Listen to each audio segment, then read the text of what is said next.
அஸ்ஸலாமு அலைக்கும் வரஹ்மத்துல்லாஹி வபரகாத்துஹு. இன்னல் ஹம்தலில்லாஹ் அஸ்ஸலாத்து வஸ்ஸலாமு அலா ரசூலில்லாஹ் முஹம்மது இப்னு அப்துல்லா அம்மாபாத். எல்லா புகழும் அல்லாஹ் ஒருவனுக்கு. அன்பிற்குரிய சகோதரர்களே, கடந்த சில நாட்களுக்கு முன்பதாக உசைன் மன்பை என்பவர் அல் குர்ஆனுக்கு முரண்படும் செய்திகள் சம்பந்தமாக ஒரு மறுப்புரையை பேசியிருந்தார். அந்த மறுப்புரையை ஒரு சிலர் முகநூலிலும் பதிவு செய்திருந்தார்கள். அவர் அதிலே எடுத்து வைக்கின்ற ஒவ்வொரு வாதங்களுக்கான பதில்களை நாம் பார்த்து வருகிறோம். அவர் மிக முக்கியமான ஒரு செய்தியை பதிவு செய்கிறார். என்ன சொல்கிறார்? இவர்கள் சிஹரை நம்புபவர்களை முஷ்ரிக்கள், காஃபிர்கள் என்று கூறுகிறார்கள். ஒரு மனிதனை அட்டாக் செய்ய வேண்டும் என்றால் கத்தி தேவை, ஒரு சாதனம் தேவை. இப்படி ஒரு சாதனம் இல்லாமல், எந்த ஒரு தொடர்பும் இல்லாமல் ஒரு மனிதர் இன்னொரு மனிதனை தாக்குதலுக்கு உள்ளாக்க முடியுமா என்ற மாதிரி இவங்க கேட்கிறாங்க. இது தெளிவான நாத்திகம் தானே என்று அவர் சொல்கிறார். ரெண்டாவது என்ன செஞ்சாங்க அப்படின்னு சொன்னா, சரிப்பா, இந்த சிகரை நம்புபவர்கள் எல்லாம் முஷ்ரிக்குகள், காஃபிர்கள். காரணம் என்னவென்று சொன்னால், எப்படி ஒரு மனிதன் அட்டாக் செய்ய வேண்டுமேயானால் கத்தி தேவைப்படும், கல்லு தேவைப்படும். இதெல்லாம் இருந்தால் ஒரு மனிதனை அட்டாக் செய்யலாம். எந்த ஒரு சாதனமும் இல்லாமல், எந்த ஒரு தொடர்பும் இல்லாமல் ஒரு மனிதன் மற்றவர்களை தாக்குதல் நடத்துகிறானே, ஆனால் இது அல்லாஹ் சம்பந்தப்பட்ட விஷயம். இப்படி ஒருத்தன் பேசுறதே நாத்திகம் தான். இதுல இருந்து என்ன விளங்குதுன்னு சொன்னா, உசைன் மன்பை என்பவர் நாம் என்ன நிலைப்பாட்டை அறிவிக்கிறோம், இஸ்லாம் அது சம்பந்தமாக என்ன சொல்கிறது என்பதை பற்றிய போதிய அறிவு அவருக்கு இல்லை என்பது தெளிவாக விளங்குது. நாங்க என்ன சொல்றோம்? ஒரு மனிதன் பிற மனிதனை தாக்குதலுக்கு உள்ளாக்குவதாக இருந்தால் ஒரு சாதனம் தேவை என்று சொல்கிறோம். ஒரு சாதனம் இல்லாமல் ஒருவர் இன்னொருவருக்கு பாதிப்பை ஏற்படுத்த முடியாது என்று சொல்கிறோம். இப்ப சாதனம் என்று சொன்ன உடனே இவர் என்ன நினைச்சிட்டார் என்று சொன்னா, ஒரு கத்தி தான் சாதனம், ஒரு உருட்டு கட்டை மட்டும்தான் சாதனம், ஒரு பொருள் தான் சாதனம் என்று நினைத்து விட்டார். சாதனம் என்பதற்கு ஒரு பொருளே இருக்க வேண்டும் என்ற எந்த ஒரு அவசியமும் இல்லை. ஒரு வார்த்தை கூட சாதனமாக இருக்கலாம். இப்போ உதாரணத்துக்கு சொல்வதாக இருந்தா, நான் உசைன் மன்பை என்பவரை கோபப்படுத்த நினைக்கிறேன், அதுக்கு கடுமையான வார்த்தைகளால் அவரை திட்டுகிறேன் என்று வைத்துக் கொள்ளுங்கள். உசைன் மன்பை என்பவர் ஒரு புறம்போக்கு என்று நான் சொன்னேன் வச்சா அவருக்கு கோபம் ஏற்படும். இதே போன்ற வார்த்தையை அவர் எனக்கு திருப்பி சொன்னார் என்று வைங்க, எனக்கும் கோபம் ஏற்படும். அப்ப ஒரு சாதனமாக இந்த இடத்துல எது வந்து நிக்குது? வார்த்தைகள் மனுஷனை கோபப்படுத்தக்கூடிய ஒரு ஊடகமாக, ஒரு சாதனமாக மனிதர்கள் பயன்படுத்தக்கூடிய தீய சொற்கள் இருப்பதை நாம் பார்க்கிறோம். இந்த மாதிரி சாதனமாக எதுவாகவும் இருக்கலாம். இதே உசைன் மன்பை அவருடைய மண்டையை புழக்கணும் என்று சொன்னா, ஒரு உருட்டுக்கட்டை எடுத்து அவட்ட மண்டல அடி அடி அடி என்று அடிக்கணும், அப்பதான் அவட்ட மண்டை புழக்கும். சும்மனா எந்த ஒரு உருட்டுக்கட்டையும் பயன்படுத்தாம உசைன் மன்பையின் மண்டை பிளக்க வேண்டும் என்று சொன்னா அவட்ட மண்டை புழக்குமா? புழக்காது. இதே மாதிரி உசைன் மன்பை மாறி எனக்கு கூட செய்யலாம். அவ ஏன் மண்டையை புழக்கணும் நினைச்சா கூட இதே காரியத்தை செய்யணும். அப்ப இந்த உருட்டுக்கட்டை என்பது நான் பயன்படுத்தினாலும், உசைன் மன்பை எனக்கு எதிராக பயன்படுத்தினாலும் அதுல தாக்கம் ஏற்படும், தாக்குதல் நடக்கும், காயம் ஏற்படும். இன்னும் சொல்ல போனால், ஒருவர் ஒரு கத்தியை எடுத்து மற்றும் ஒருவரை தாக்குகிறார். அந்த தாக்கப்படுபவருக்கு கத்தியினால் ஒரு தாக்குதல் ஏற்படுகிறது. இதே கத்திய அந்த தாக்குதலுக்கு உள்ளானவர் மீண்டும் தாக்கியவரை கூட என்ன செய்யலாம்? அதே கத்தியை வைத்து தாக்கி விடலாம். அப்ப சாதனம் என்பது யாரு பயன்படுத்தினாலும் அந்த சாதனத்தின் ஊடாக வெளிப்பட வேண்டிய அந்த பாதிப்பு நிகழும். அப்ப நான் உருட்டுக்கட்டையை பயன்படுத்தினாலும், இன்னொருவர் உருட்டுக்கட்டையை பயன்படுத்தினாலும், நான் கத்தியை பயன்படுத்தினாலும், இன்னொருவர் கத்தியை பயன்படுத்தினாலும், நான் தீய சொற்களை பயன்படுத்தினாலும், இன்னொருவர் எனக்கு எதிராக அந்த தீய சொற்களை பயன்படுத்தினாலும், அதன் மூலம் என்ன பாதிப்பு விளைவிக்க வேண்டும் என்று இறைவன் ஏற்படுத்தியிருக்கிறானோ அது கண்டிப்பாக நிகழும் என்பதுதான் புறச்சாதனம் என்பது. அப்போ உலகத்துல சக மனிதர்களுக்கு பாதிப்பை ஏற்படுத்துவதற்கு அல்லாஹ் எதை விதிமுறையாக வைத்திருக்கின்றானோ அந்த விதிமுறைகளில் உள்ள பொருளையோ சொல்லையோ அல்லது ஒரு ஊடகத்தையோ யாரு பயன்படுத்தினாலும் அதன் மூலம் ஒருவருக்கு பாதிப்பு ஏற்படும் என்பதுதான் துணை சாதனம். இது அல்லாத மற்ற எல்லா வழிமுறைகளும் அல்லாஹ்க்கு சொந்தமானது.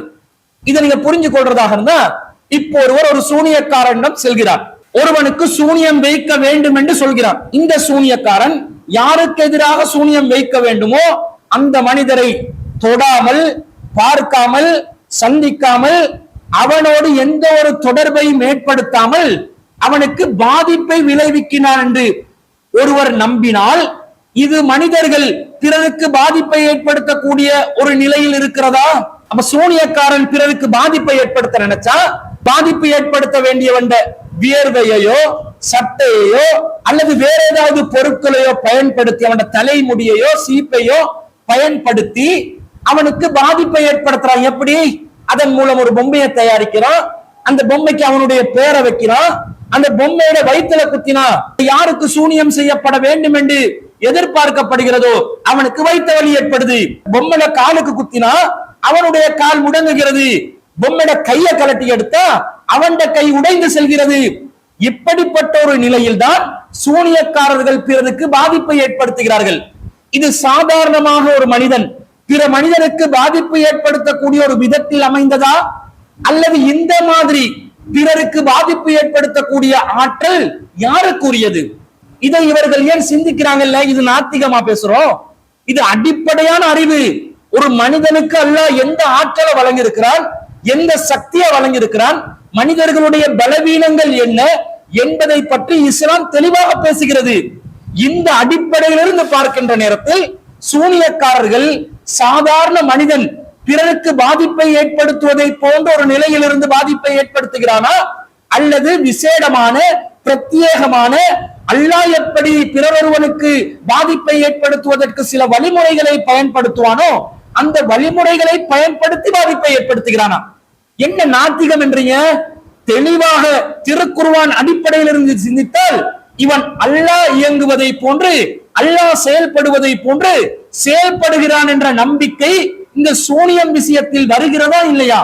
இதனாலே தானே இதை ஷிர்க் என்கிறோம், இதனாலே தானே இந்த விஷயத்தை நம்புவது இணை கற்பித்தல் என்று சொல்கிறோம். இப்ப யாராவது சொல்லலாம், சூனியக்காரனும் துணை சாதனத்தை பயன்படுத்துகிறான். என்ன துணை சாதனம்? அந்த யாருக்கு எதிராக சூனியம் வைக்கணும் என்று நினைக்கிறானோ அவனுடைய வியர்வைய, சட்டைய, சீப்ப, தலைமுடிய இதை பயன்படுத்துறானா இல்லையா? அதை வச்சுதானே பொம்மையை உருவாக்குறான். அப்ப இது ஒரு துணை சாதனமா இல்லையா என்று சிலர் வாதிடலாம். இது துணை சாதனமாக இருந்தா இந்த பொருட்களை வைத்து சாதாரண இன்னொரு மனிதன் அவனுக்கு பாதிப்பை ஏற்படுத்தலுமா? ஒருத்தனுடைய வேர்வையை வச்சு, ஒருத்தனுடைய தலைமுடியை வச்சு, ஒருத்தனுடைய சீப்பை வச்சு சூனியக்காரன் அல்லாத சாதாரண ஒரு மனிதன் சூனியக்காரன் எப்படி அவனுக்கு பாதிப்பை ஏற்படுத்தினானோ அந்த மாதிரி ஒரு பாதிப்பை ஏற்படுத்தலாமா? ஏற்படுத்த முடியாது. துணை சாதனமாக இருந்தால் சூனியக்காரன் அதை பயன்படுத்தும் போது எந்த விளைவு ஏற்படுகிறதோ அதே விளைவு சாதாரண ஒரு மனிதன் அதனை பயன்படுத்தும் பொழுதும் ஏற்பட வேண்டுமா இல்லையா? அப்படியா நடக்குது? சூனியக்காரனுக்கு நீங்க பிரத்யேகமான ஒரு ஆற்றலை கொடுக்கிறீங்க, அவன் அல்லாஹ் இயங்குவதை போன்று இயங்குகிறான் என்று நீங்கள் நம்பிக்கொண்டிருக்கிறீர்கள். எப்படி நடக்குது? அவன் பொம்மைக்கு கட்டளை இடுகின்றான், சில மந்திர வார்த்தைகளை கூறுகிறான். அப்படி கூறும் பொழுது இவன் என்ன பாதிப்பு அந்த மனிதனுக்கு ஏற்பட வேண்டும் என்று நினைக்கின்றானோ அந்த பாதிப்பை இவனுடைய கட்டளைகளினால், இவனுடைய மந்திரங்களினால் ஏற்படுத்தலாம் என்று சாதாரண மனிதர்கள் நினைக்கிறார்கள் என்றால், நம்புகிறார்கள் என்றால் இது ஷிர்க் இல்லையா? இது தெளிவான இணை கற்பித்தல் இல்லையா? அப்ப துணை சாதனம் என்றது என்னென்றே தெரியாமல் உசைன் மன்பை உளறிக் கொண்டு இருக்கிறார் என்பது தெளிவாக விளங்குதா இல்லையா? இஸ்லாம் என்ன சொல்கிறது? தான் செயல்படுவதை போன்று செயல்படக்கூடிய ஆற்றலை யாராவது ஒரு மனிதனுக்கு அல்லாஹ் வழங்கி இருக்கின்றானா? அல்லாஹ் திருக்குர்ஆன்ல 35வது அத்தியாயத்துல 13வது வசனத்துல அல்லாஹ் சொல்கிறான், வல்லதீன ததுஊன மின் தூனிஹி, அல்லாஹ்வை விட்டு நீங்கள் யாரை அழைக்கிறீர்களோ, மா யம்லிகூன மின் கித்மீர், அவர்கள் அண்டுவளவும் அதிகாரம் படைத்தவர்கள் அல்ல. அல்லாஹ் சொல்கிறான், நீங்க அல்லாஹ்வை விட்டுட்டு யாரை அழைக்கிறீங்களோ அவங்களுக்கு எந்த ஒரு அதிகாரமும் இல்லை.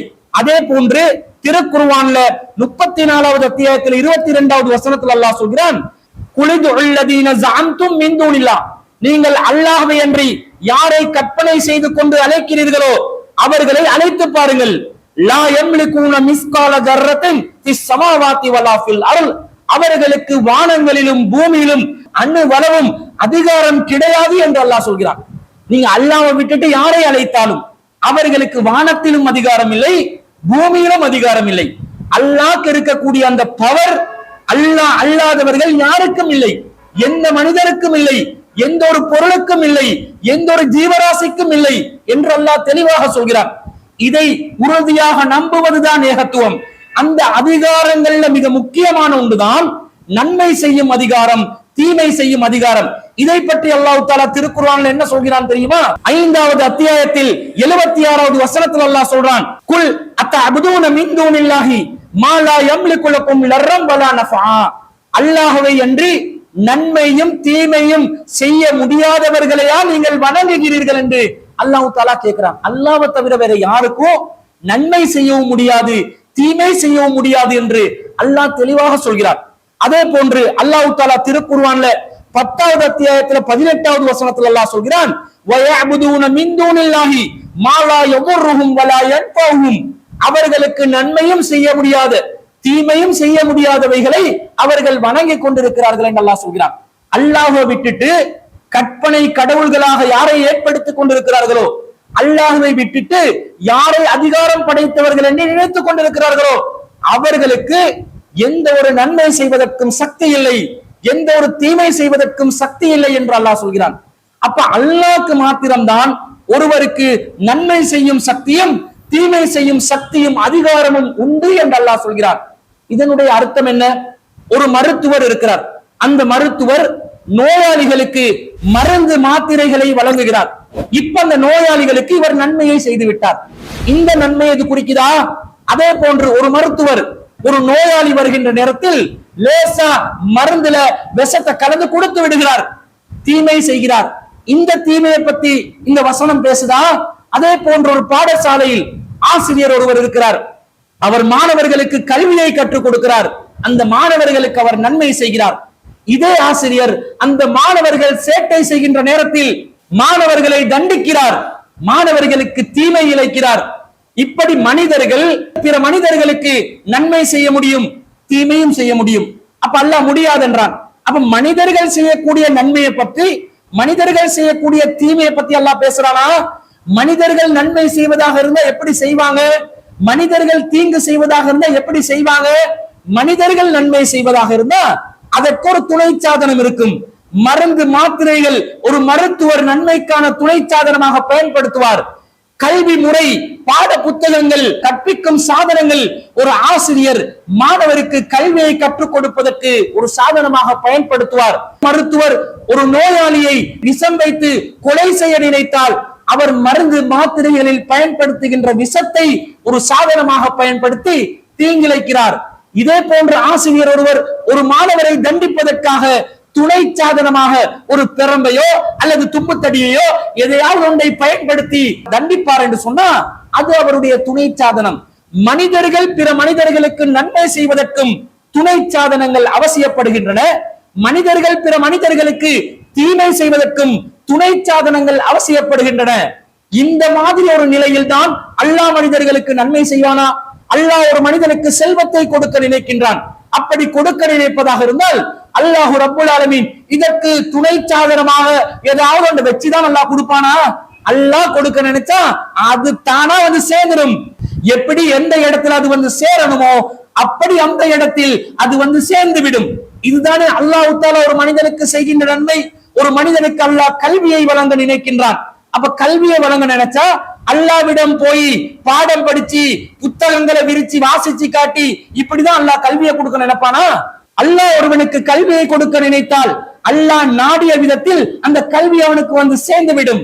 அதே போன்று அல்லாஹ் ஒருவனுக்கு வைத்த வழியை ஏற்படுத்த நினைக்கிறான். அல்லாஹ் எப்படி ஏற்படுத்துவான்? ஒரு துணை சாதனத்தை பயன்படுத்திதான் அல்லாஹ் தஆலா வைத்த வழியை ஏற்படுத்துவானா? வயிற்று வலி ஏற்படுவதற்குரிய ஏதாவது மருந்து மாத்திரைய இவனுக்கு புகட்ட வைத்துதான் அல்லாஹ் தஆலா அவனுடைய வயிற்று வலியை ஏற்படுத்துவானா? இல்லை. அல்லாஹ் தஆலா வயிற்று வலி ஏற்படணும் என்று கட்டளையிட்டு விடுவான், உடனடியாக வயிற்று வலி ஏற்பட்டுவிடும். ஒருவனுடைய வியாபாரத்துல நஷ்டத்தை ஏற்படுத்தணும் என்று அல்லாஹ் நினைக்கிறான், அவனுடைய வியாபார தளத்தை போய் தீ வச்சு மூட்டி இப்படிதான் நஷ்டத்தை ஏற்படுத்துறதுக்கு அல்லாஹ் வழிமுறையை பயன்படுத்துவானா? அல்லது ஒத்த வார்த்தை கட்டளையிட்டு அவனுடைய வியாபார ஸ்தலத்தை தீப்பற்றி எரிவதற்குரிய ஏற்பாட்டை செய்து விடுவானா? அல்லாஹ் நன்மை செய்வதாக இருந்தால், அல்லாஹ் ஒருவனுக்கு தீமை செய்வதாக இருந்தால், எந்த துணை சாதனமும் இல்லாமல் நேரடியாக அல்லாஹ்வுடைய கட்டளைகளை கொண்டு அல்லாஹ் தஆலா நன்மையை ஏற்படுத்துவதையும் தீமையை ஏற்படுத்துவதையும் செய்கிறான் என்பது தெள்ளத் தெளிவாக திருக்குர்ஆன் மூலம் நமக்கு புரிந்து கொள்ள முடிகிறதா இல்லையா? இது உசைன் மன்பை அவருடைய தலைக்குள்ளே ஏறி விடாதா? ஏற்ற முடியாம இருக்கிறீங்களா அல்லது ஏறக்கூடாதுன்னு நினைக்கிறீங்களா? என்ன விஷயம்? நீங்க பதில் சொல்லணும். அல்லாஹ் தஆலா ஒருவனுக்கு நன்மை தீமை செய்வதற்கு பயன்படுத்துகின்ற ஒரே வழிமுறை என்ன? கட்டளையிடுவது. அல்லாஹ் தஆலா திருக்குர்ஆன்ல 2வது அத்தியாயத்தில் 117வது வசனத்தில் அல்லாஹ் சொல்லி காட்டுகிறான், பதிஉஸ் ஸமாவாத்தி வல் அர்ல், அவன்தான் வானங்களையும் பூமியையும் முன்மாதிரி என்று படைத்தவன். வைதா கலா அம்ரன், அவன் ஒரு காரியத்தை முடிவு செய்து விட்டால் ஃபஇன்னமா யகூலு லஹு குன் ஃபயகூன், அவன் அந்த காரியத்திற்கு ஆகு என்று கட்டளையிடுவான், அது உடனடியாக ஆகிவிடும் என்பது அல்லாஹ்வுடைய ஆற்றலாக இருக்கிறது. கட்டளைகள் மூலம் காரியம் சாதிப்பது இறைவனுடைய ஆற்றல். இதே போன்று திருக்குர்ஆன்ல 16வது அத்தியாயத்தில் 40வது வசனத்தில் அல்லாஹ் சொல்லி காட்டுறான், இன்னமா கவுலுனா லிஷைஇன் இதா அரத்னா, நாம் ஒரு காரியத்தை தீர்மானித்து விட்டால், நினைத்து விட்டால், நாம் சொல்லக்கூடிய வார்த்தை என்ன தெரியுமா?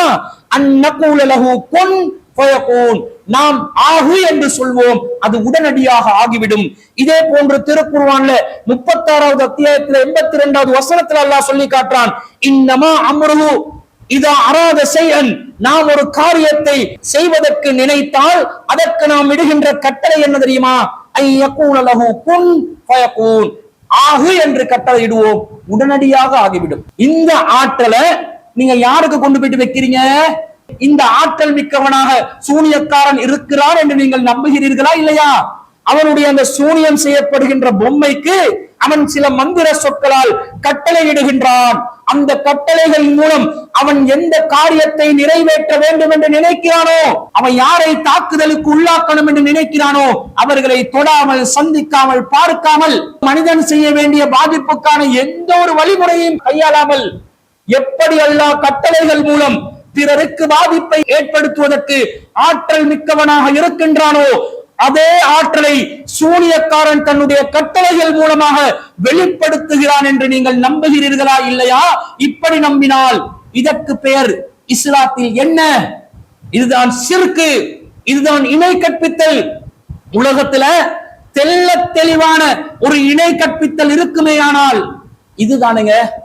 இது உங்களுக்கு புரியாதா அல்லது புரியாததை போன்று நடிக்கிறீர்களா? இன்னும் சொல்ல போனால் சூனியக்காரன் ஒருவனுக்கு மனநோயை ஏற்படுத்தணும்னு நினைக்கிறான். இவன் என்ன பண்ணுவான்? அந்த நபரை சந்தித்து மனநோய் ஏற்படுத்துவதற்கான ஏதாவது மருந்து மாத்திரை அவனுடைய உடலுக்குள்ளே செலுத்துவானா?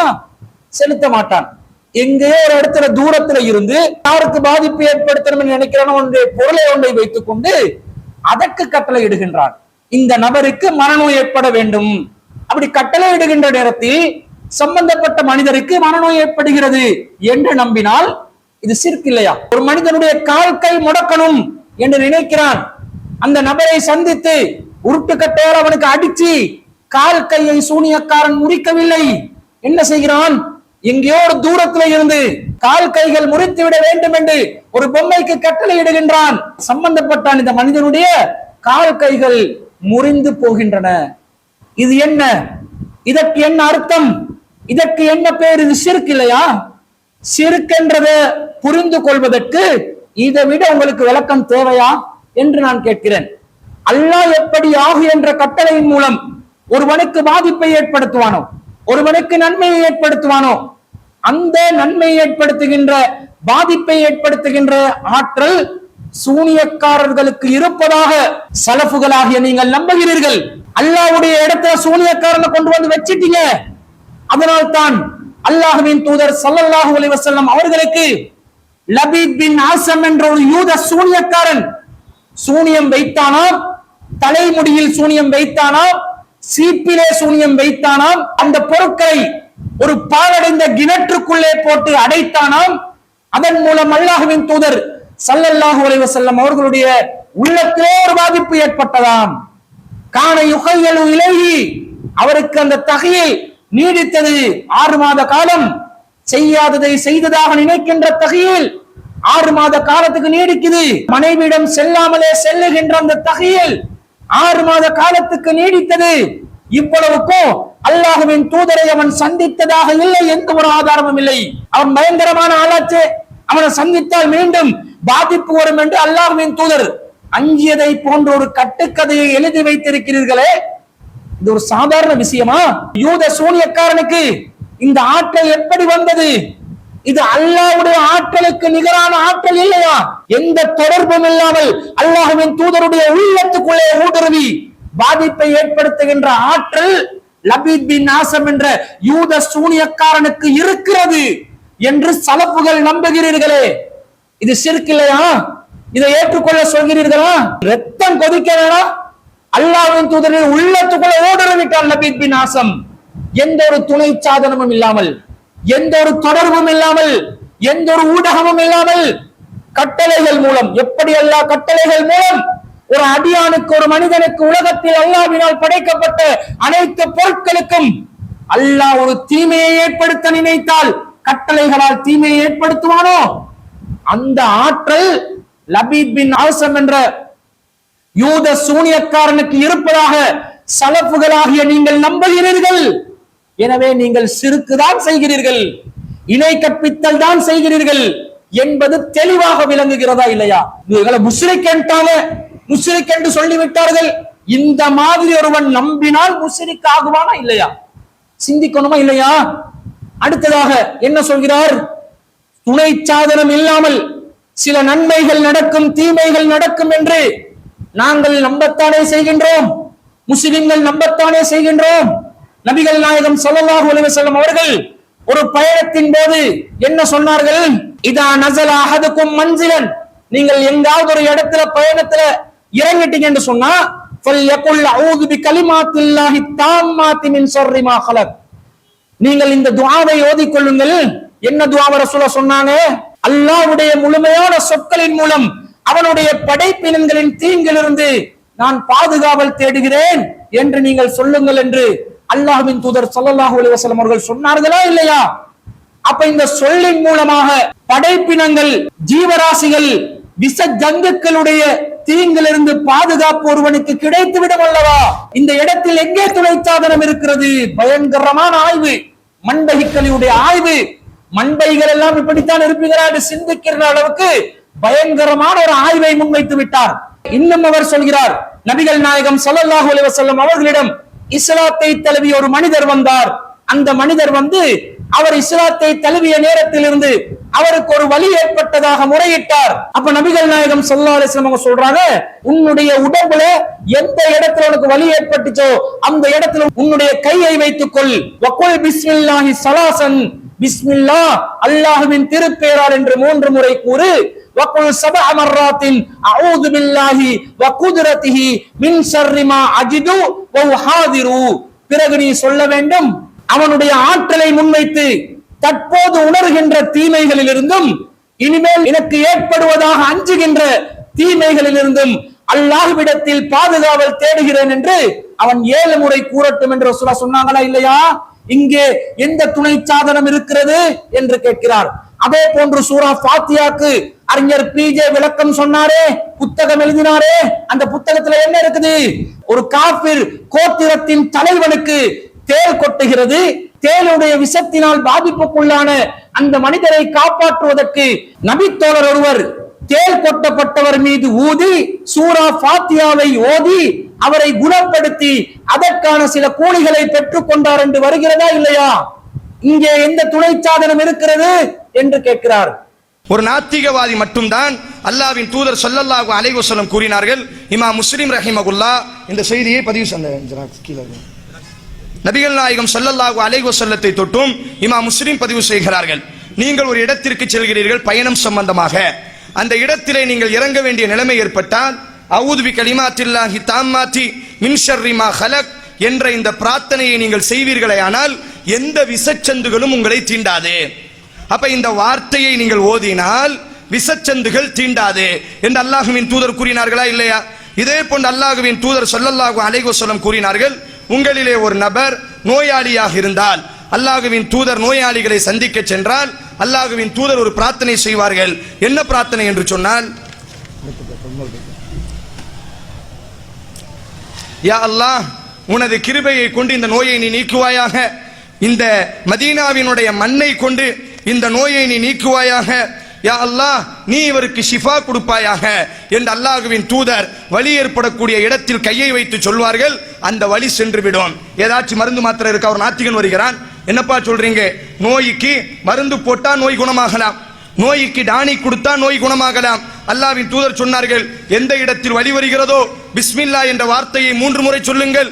பிஸ்மில்லா பிஸ்மில்லா பிஸ்மில்லா என்று 3 முறை சொல்லி அஊது பி கலிமாத்தில்லாஹி வ குதரத்திஹி மின் ஷர்ரி மா அஜிது வ உஹாதிர் என்ற இந்த வார்த்தையை 7 முறையை நீங்கள் சொன்னால் வலி குணமாகிவிடும் என்று அல்லாஹ்வின் தூதர் சொன்னார்கள்.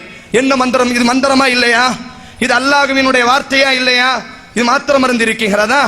இன்னும் சொல்ல வேண்டுமேயானால் சூரா ஃபாத்திகாவிற்கு அவர்கள் விளக்க உரை எழுதியிருக்கிறார்கள். அந்த விளக்க உரையிலே இமாம் புகாரி ரஹிமகுல்லாஹ்வுடைய ஒரு செய்தியை கொண்டு வருகிறார்கள். நபித்தோழர்கள் ஒரு இடத்திலே தங்க வேண்டிய நிலைமை ஏற்படுகிறது. அந்த ஊரினுடைய மன்னனுக்கு நோய் ஒரு விஷம் தீண்டி விடுகிறது. இப்பொழுது அந்த ஊரில் இருக்கக்கூடிய ஒரு அடிமை பெண்மணி இந்த நபித்தோழர்களிடத்தில் ஓடி வருகிறார். உங்களிலே யாராவது விஷத்தை இறக்கக்கூடியவர்கள் இருக்கிறார்களா? நபித்தோழர் எழுந்து செல்கிறார். அவருக்கு சூரா ஃபாத்திகாவை ஓதினார். சூரா ஃபாத்திகா ஓதப்பட்டது, அந்த நபரினுடைய விஷம் இறங்கப்பட்டது என்பதாக இவர்கள் ஏற்றுக்கொண்ட செய்தி. இப்ப நாத்திக சிந்தனையா கேட்கலாமா இல்லையா? இந்த கேள்வி இப்படி ஒருவன் சிந்திக்க முடியுமா? அப்ப சில வார்த்தைகளுக்கு அல்லாஹ் நாடினால், ரப்பு நாடும் பொழுது இந்த வார்த்தைகளினால் ரப்பு நோய்களை குணமாக்குவான், இந்த வார்த்தைகளினால் ரப்பு வலியை போக்குவான். அல்லாஹ் நாடும் பொழுது இந்த வார்த்தைகளினால் அல்லாஹ் விஷத்தை நீக்குவான். அப்படிதான் ஒரு முஸ்லிம் நம்ப வேண்டும். இப்ப சூனிய விஷயத்தில் மாத்திரம் ஆரம்பத்தில் இப்படித்தான் இவர்கள் நம்பினார்கள். இதெல்லாம் நாங்க மறுத்தோமா? இதெல்லாம் இல்லை என்று சொன்னோமா? எதோட நீங்க சம்பந்தப்படுத்துறீங்க? இவைகள் என்ன? அல்லாஹு ரப்புல் ஆலமீனுடைய வார்த்தைகள், அல்லாஹ்வின் தூதர் ஸல்லல்லாஹு அலைஹி வஸல்லம் அவர்களுடைய வார்த்தைகள். இது மெட்டீரியல் சார்ந்த விஷயமா? இது ஒரு பொருள் சார்ந்த விஷயமா? இவைகள் அல்லாஹ்வுடைய வஹீயின் மகத்துவம், அல்லாஹ்வுடைய வஹீயின் மூலம் அருளப்படுகின்ற வார்த்தைகளின் மகத்துவத்தினால் ஏற்படுகின்ற நோய் நிவாரணம். அல்லாஹ்வுடைய தூதர் ஸல்லல்லாஹு அலைஹி வஸல்லம் அவர்கள் இறை செய்தியின் அடிப்படையிலே வழிகாட்டுகின்ற வார்த்தைகளுடைய வலிமைகள், அதனால் ஏற்படுகின்ற நிவாரணங்கள், அதனால் ஏற்படுகின்ற பாதுகாப்பு அம்சங்கள். இதை புறச்சாதனம் இல்லாமல் சூனியக்காரன் சூனியத்தின் மூலம் பாதிப்பை ஏற்படுத்துகிறானே, அதோட நீங்க ஒப்பிடுறீங்களா? முதலில் நீங்கள் என்ன விளங்கணும் தெரியுமா? அல்லாஹ் ரப்புல் ஆலமீன் திருக்குர்ஆனில் கூறுகிறான், வனுனஸ்ஸிலு மினல் குர்ஆனி மா ஹுவ ஷிஃபாஉன் வ ரஹ்மத்துல் லில் முஃமினீன். 17வது அத்தியாயத்தில் 82வது வசனத்தில் அல்லாஹ் சொல்கிறான், இந்த குர்ஆனின் மூலமாக மனிதர்களுக்கு ரஹ்மத்தானதையும் நோய் நிவாரணத்தையும் நாம் அருளி இருக்கின்றோம் என்று அல்லாஹ் சொல்கிறான். அல்லாஹ்வுடைய வசனங்களுக்கு நோய் நிவாரணம் தருகின்ற ஆற்றல் இருக்கின்றன. அல்லாஹ்வே சொல்லிவிட்டான். அல்லாஹ்வுடைய வசனங்களின் வலிமை இருப்பதாக அல்லாஹ்வே சொல்லிவிட்டான். இதை எப்படிங்க இந்த சூனியக்காரனுடைய விஷயத்தோட நீங்க ஒப்பிட்டு பேசுவீங்க? இவை அல்லாஹ்வின் வசனங்களுடைய வலிமைகள். இதை சாதாரண ஒரு பொருளோட மெட்டீரியலோட நீங்க ஒப்பிட்டு பார்க்க கூடாது. இன்னும் சொல்ல போனால் சிந்தியுங்கள். அல்லாஹ் தஆலா எந்த ஒரு காரியத்தை செய்வதாக இருந்தாலும் துணை சாதனத்தை பயன்படுத்தவே மாட்டான் என்பதற்கு இது ஒரு ஆதாரம் இல்லையா? தேள் கொட்டினவனுக்கு மருந்து மாத்திரை பயன்படுத்தினால்தான் அந்த விஷத்தை நீக்க முடியும் என்பது மனிதனுடைய ஆற்றலில் இருக்கக்கூடியவை. ஆனால் அல்லாஹ்வுடைய வசனங்களின் மூலம் அல்லாஹ் வலிமையை வெளிப்படுத்துகின்ற நேரத்தில் அந்த மருந்து மாத்திரைகள் அவசியம் இல்லை. அல்லாஹ்வுடைய வசனத்துக்கே அந்த ஆற்றல் இருக்கிறது என்று அல்லாஹ் ஒரு மனிதனுக்கு நிவாரணம் அளிக்க நினைத்தால் துணை சாதனத்தை பயன்படுத்தவே மாட்டான். எந்த மெட்டீரியலை கொண்டு ஒரு மனிதனுக்கு நோய் நிவாரணம் கிடைக்குமோ அந்த மெட்டீரியல் இல்லாமலேயே அல்லாஹ்வுடைய வசனங்களை வைத்து அல்லாஹ் தஆலா நிவாரணம் வழங்குவான் என்பது இதன் மூலம் தெரிகிறதா இல்லையா? இதுதான் புறச்சாதனம் இல்லாமல் அல்லாஹ் தஆலா நன்மையை செய்வான் தீமையை செய்வான் என்பதற்கு தெளிவான ஆதாரமா இருக்குது. இதை கொண்டு வந்து அல்லாஹ் செய்கின்ற காரியத்தை நீங்க எதோட ஒப்பிடுறீங்க? சூனியக்காரன் புறச்சாதனம் இல்லாமல் பிறருக்கு பாதிப்பை ஏற்படுத்துவான். அது எப்படி இருக்குது தெரியுமா? அல்லாஹ் தஆலா தன்னுடைய வசனங்கள் மூலம் பிறருக்கு நோய் நிவாரணம் தருகிறானே, அல்லது அல்லாஹ் தஆலா பிறருக்கு எப்படி பாதிப்பு ஏற்படுத்த நினைக்கிறானோ அந்த மாதிரி சூனியக்காரனும் பாதிப்பு ஏற்படுத்திட்டான், சூனியக்காரனும் நிவாரணத்தை கொடுக்கிறான் என்று நீங்க ஒப்பிட்டால் மீண்டும் நீங்கள் அல்லாஹ்வுக்கு இணை கற்பிக்கிறீர்கள். மீண்டும் சூனியக்காரனுடைய அந்த ஆற்றலை அல்லாஹ்வுடைய வசனங்களுக்கு இருக்கின்ற வலிமையோடு நீங்கள் ஒப்பிட்டு அல்லாஹ்வுக்கு இணை கற்பித்தவர்களாக நீங்கள் மாறிவிடுகிறீர்கள். அப்ப இதுல இருந்து என்ன விளங்குது? இவங்களுக்கு நபிகள் நாயகம் ஸல்லல்லாஹு அலைஹி வஸல்லம் அவங்க பாதுகாப்பு கோருகின்ற ஒரு துஆவை கற்றுக் கொடுத்தா அந்த துஆவுடைய தரத்தை எந்த அளவுக்கு வச்சிருக்கிறாங்க தெரியுமா? சூனியக்காரனுடைய அந்த சூனிய வார்த்தைகளின் தரத்தில் வைத்திருக்கிறார்கள் என்று அர்த்தம். அல்லாஹ்வின் தூதர் வஹி மூலம் ஒரு சொல்லை கற்றுக் கொடுத்தால் அது சாதாரண ஒரு சூனியக்காரனுடைய சொல்லுக்கு ஈடாகுமா? அல்லாஹ் ரப்புல் ஆலமீன் திருக்குர்ஆனிலே ஒரு வசனத்தை அருளி இருந்தால் சூனியக்காரனுடைய சொல்லுக்கு அந்த வசனம் ஈடாகுமா? சலஃபுகளே, எங்க கொண்டு வந்து சூனியக்காரனை வசதி வச்சிட்டீங்க தெரியுமா? அல்லாஹ்வின் வார்த்தைகளுடைய இடத்தில் கொண்டு வந்து வைத்து விட்டீர்கள். அல்லாஹ்வின் தூதர் ஸல்லல்லாஹு அலைஹி வஸல்லம் அவர்களுடைய பிரார்த்தனைக்கான சொற்களுடைய இடத்தில் கொண்டு வந்து ஒண்ணுக்கும் உதவாத எந்த ஆற்றலும் இல்லாத போலி சூனியக்காரர்களை கொண்டு வந்து வைத்திருக்கிறீர்கள் என்று சொன்னா உங்களுடைய இந்த சலஃபு சிந்தனை எந்த அளவுக்கு சிறுக்கானது என்பது தெளிவாக நிரூபணமாகுகிறது. அல்ஹம்துலில்லாஹ், நீங்க பேசுங்க, உங்களை போன்றவர்கள் பேச வேண்டும். நீங்கள் அதிகம் அதிகம் பேச பேசத்தான் உங்களுடைய சிறுக்கு எந்த அளவுக்கு இருக்குது என்று மக்கள் தெளிவாக விளங்கிக் கொள்வார்கள். இன்ஷா அல்லாஹ் இன்னும் நீங்கள் பேசுகின்ற விஷயங்களை நாங்க விடுறதாக இல்ல, ஒவ்வொன்றுக்காக வருகிறோம். அடுத்ததா சொல்கிறார், என்ன சொல்கிறார்? இவர்கள் முஸ்லிம்களை முஷ்ரிக்குகள் என்றாங்க, சிஹரை நம்பியவர்களை முஷ்ரிக்குகள் என்றாங்க. புகாரி இமாம் அவர்கள் முஷ்ரிக்கா? புகாரி இமாம் அவங்களை கேட்டா அவங்கள முஷ்ரிக் இல்லைன்றான். ஏன்னா அவங்களுக்கு அந்த நுணுக்கமான சிறுக்கு என்பது என்னென்று எத்தி வைக்கப்படவில்லையாம். அப்ப 21ஆம் நூற்றாண்டில் வாழ்ந்து கொண்டிருக்கக்கூடிய தமிழகத்தில் நாங்கள் பிறந்ததனால, தமிழ் பேசுவதனால நாங்க எப்படிடா முஷ்ரிக் ஆகிட்டோம் என்று கேட்கிறார். அப்ப இவர்களினுடைய கொள்கை என்னவென்று சொன்னால், சூனியத்தை நம்பியவர்கள் எல்லாம் காஃபிர்கள், இறைவனுக்கு இறைவனினுடைய இடத்திலே சூனியக்காரனை கொண்டு போய் வைத்து விட்டார்கள். அப்ப அடுத்த கேள்வி நமக்கு வருது, அட இமாம் புகாரி எல்லாம் இதை பதிஞ்சிருக்கிறாரு, இமாம் முஸ்லிம் எல்லாம் இதை பதிஞ்சிருக்கிறாரு, இப்ப நீ இந்த தமிழகத்துல பிறந்துட்ட, தமிழகத்துல நம்முடைய அடிப்படை நம்பிக்கை என்ன? மார்க்கம் முழுமையடைந்து விட்டது 1400 ஆண்டுகளுக்கு முன்னர்.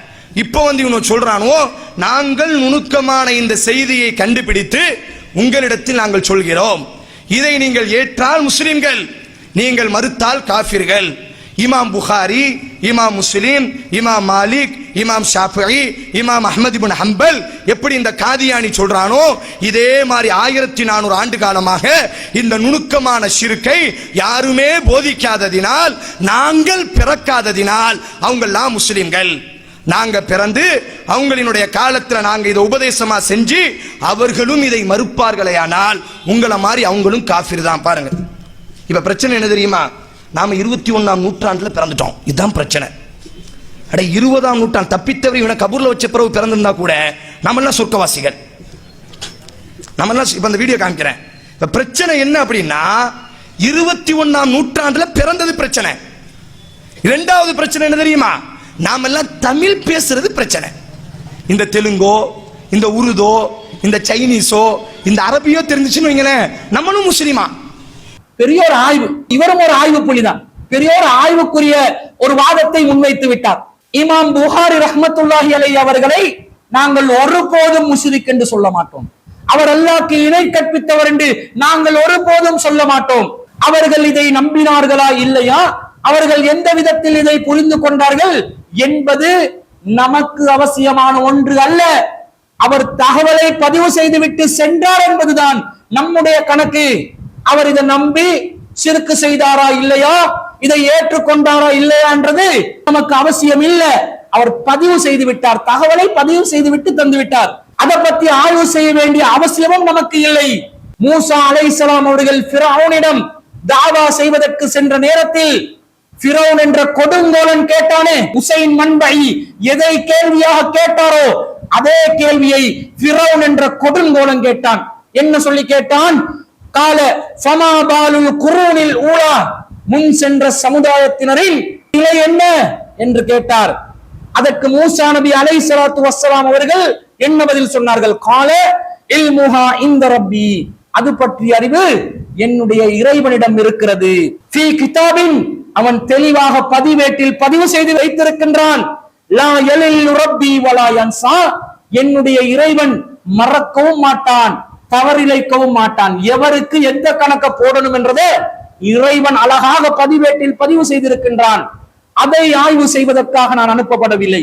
இதே பதிலை தான் உசைன் மண்டைக்கும் அவரை சார்ந்த சலப்புகளுக்கும் சொல்கிறோம். முன் சென்றவர்களுடைய நிலை என்ன என்பது நமக்கு அவசியம் இல்லை. தற்போது நமக்கு ஒன்று முன்வைக்கப்படுகிறது, அதனுடைய நிலை என்ன, அந்த நிலை எப்படி நாங்கள் புரிந்து கொள்ள வேண்டும்? நாங்க தமிழ் பேசுறதுனால முஸ்லிம்கள் ஆகிட்டோமாடா, 21ஆம் நூற்றாண்டுல பிறந்ததுனால நாங்க முஸ்லிம்கள் ஆகிட்டோமாடா என்று வாய்க்கிலேயே கேட்கிறீரே, இதை நாங்களாக இட்டுக்கட்டி சொன்ன ஒரு நிலைப்பாடா? நுணுக்கமான சிறுக் என்பது நாங்களாக இட்டுக்கட்டி சொன்ன ஒரு நிலைப்பாடு அல்ல. அல்லாஹ்வின் தூதர் ஸல்லல்லாஹு அலைஹி வஸல்லம் அவர்களிடம் ஒரு யூதன் வந்தான். வந்து என்ன கேட்டான்? அன்ன யஹூதியன் அத்தன் நபிய ஸல்லல்லாஹு அலைஹி வஸல்லம், ஒரு யூதன் நபிகள் நாயகம் ஸல்லல்லாஹு அலைஹி வஸல்லம் அவர்களிடம் வந்து கேட்டான்.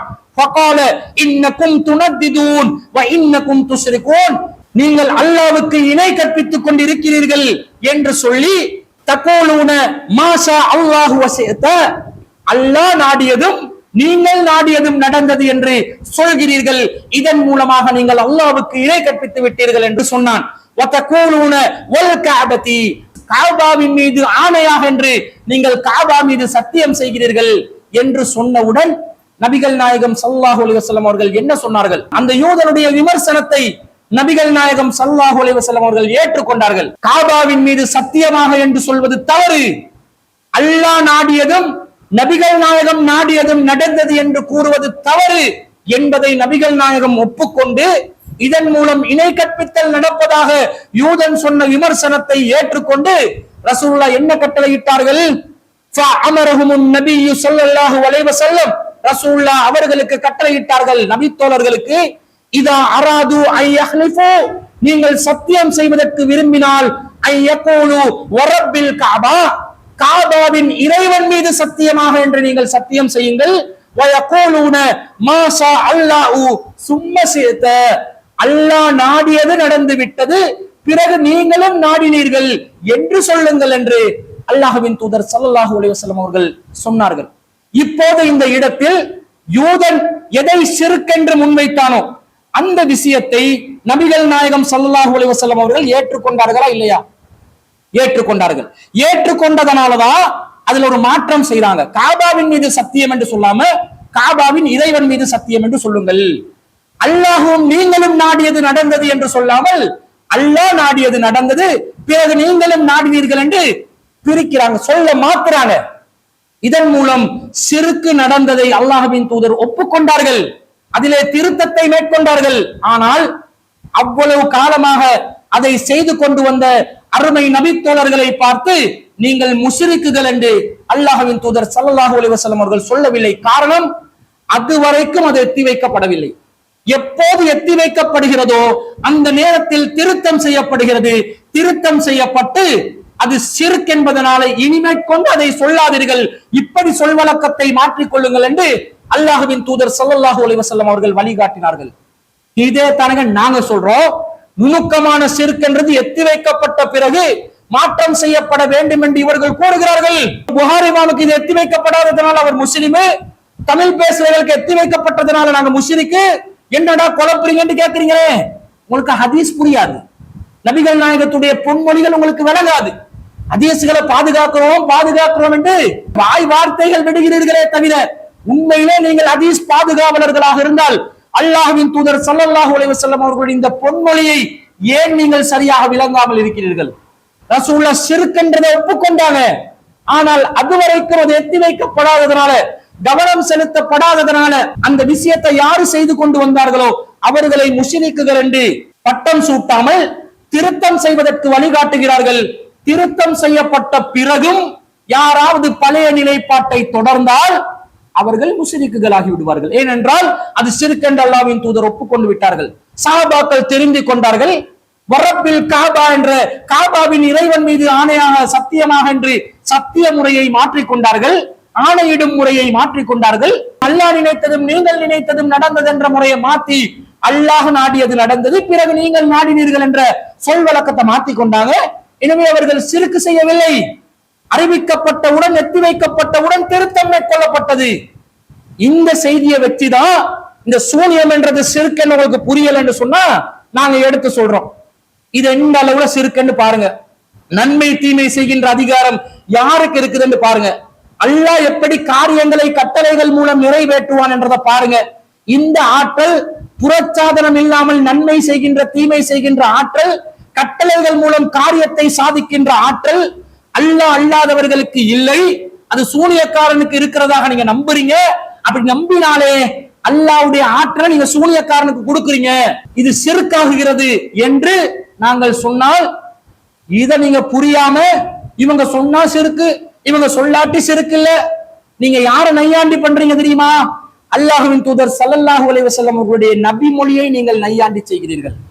சரியான செய்தி ஒன்றை சரியாக புரிந்து கொள்வதற்கு உங்களுக்கு துப்பு இல்ல, அதுக்குரிய அறிவு இல்ல. அவங்க முஷ்ரிக்கா, நாங்க முஷ்ரிக்கா, நாங்க முஷ்ரிக்காயிட்டோம், இமாம் புகாரி முஷ்ரிக்காகவில்லையா? இவருக்கு கவலை, இமாம் புகாரிய முஷ்ரிக்காக்கும் வரைக்கும் இவருக்கு தூக்கம் போகாது போல. இமாம்கள் முஷ்ரிக்கள் என்று நாங்கள் சொல்லவில்லை. ஒருத்தனை முஷ்ரிக்காக்கணும் என்றது எங்களோட வேலையா? இது எங்களுக்கு வேலை இல்ல. கொள்கை மெட்ரோ சொல்லுவோம், விஷயத்தை சொல்லுவோம், இதுதான் கொள்கை. அல்லாஹ் அல்லாதவர்கள் மீது சத்தியம் செய்யக்கூடாது. ஒருவன் சத்தியம் செய்கிறான், இது ஷிர்க், எத்தி வைக்கணும். அவன் பாரம்பரியத்துல இது சரியென்று நினைச்சு செய்து வரலாம். ஒருவன் அல்லாஹ்வுக்கு இணை கற்பிக்கக்கூடிய தாயத்தை தொங்க விட்டுக் கொண்டிருக்கின்றான், அவன் குர்ஆன் வார்த்தைகளை தான் நாங்கள் தொங்க விட்டுக் கொண்டிருக்கின்றோம் என்று நினைத்து செய்து கொண்டிருக்கலாம். அவனுக்கு எத்தி வைக்க வேண்டும். மன் தஅல்லக தமீமத்தன் ஃபகத் அஷ்ரக், யார் தாயத்தை தொங்க விடுவார்களோ அவர்கள் அல்லாஹ்வுக்கு இணை கற்பித்து விட்டார்கள். எந்த தாயத்தையும் தொங்க விடக்கூடாது, எடுத்து சொல்லணும், சொல்லி அவனை திருத்தணும். அதன் பிறகும் அவன் அதை செய்வானேயானால் அவன் சிறுக்கு செய்யறான். இது எல்லாத்துக்கும் தான், சூனியத்துக்கு மட்டுமா? முஸ்லிம்கள் செய்கின்ற அனைத்து சிறுக்குக்கு இதுதான நிலைப்பாடு. ஒருத்தன் மௌலூத் ஓதுறான், அவன் அரபுல இருக்குது, அர்த்தம் புரியல, நபிகளாரை பெருமானாரை புகழ்கிறோம் என்று புகழ் பாடுகிறோம் என்று நினைத்து பாடுகிறான். அதுல உள்ள சிறுக்கான வாசகங்கள் என்னன்னு அவனுக்கு தெரியல. அப்ப அவன் முஸ்லிக் ஆகிருவானா?